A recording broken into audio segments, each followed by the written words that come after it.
ඉතින් අපි බලමු කොහොමද ඔයාගේ ටින් නම්බර් එක හරියටම බලාගන්නේ කියලා. මුලින්ම ඔයා මේ විදිහට ඔයාගේ Google Chrome එකට යන්න. Chrome එකේ ගිහිල්ලා ගහන්න IRT කියලා සර්ච් කරන්න. එතකොට එනවා මේ රාජ්‍ය ලාංඡනයත් එක්ක තියෙන irt.gov.lk මේකටම යන්න වෙනේවට යන්න එපා.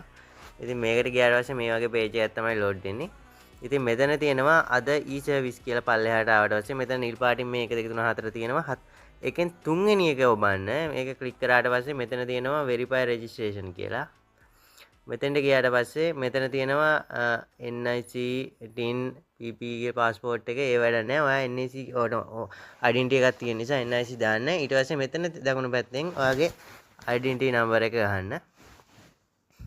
ඊට පස්සේ මෙතන ඔයාලට email එකෙන් ගන්නත් පුළුවන් OTP එක. නැත්නම් mobile number එකෙන් ගන්න පුළුවන්. මම මෙතන mobile number එක add කරනවා. ඊට පස්සේ send OTP කියන එක තමයි දෙන්න ඕනේ. ඊට පස්සේ OTP send success කියලා වැටුණා. ඒක ඕකේ කරාට පස්සේ ඔයාට මෙතන තියෙන අපර 120ක් ඒක ඇතුළත තමයි මෙතනට ඇඩ් කරන්න ඕන. ඉතින් මේ විදිහට මැසේජ් එකකින් මට ආවා. අපි මේක ඕපන් කරලා බලමු. ඔව් මෙතන තියෙනවා මගේ OTP එක. ඉතින් මම මෙතනට OTP එක ඇතුළත් කරනවා.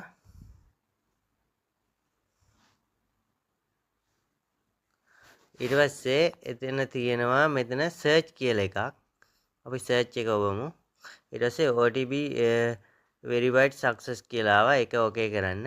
ඊට පස්සේ මේ search button එක active වෙලා තියෙන්නේ. දැන් මේ search button එක ඔබන්න.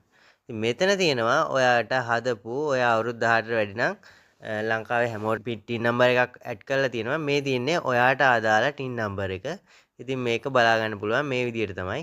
ඉතින් මේ වගේ වීඩියෝ බලන්න දිගටම අපි follow කරන්න. ඔයා බිස්නස් එකක් කරනවා නම් එහෙම නැත්නම් ඔයාට බැංක් account වලට මේ ටින් නම්බර් එක අවශ්‍යයි. ඉතින් මේ වගේ වීඩියෝ බලන්න අපිව දිගටම follow කරන්න.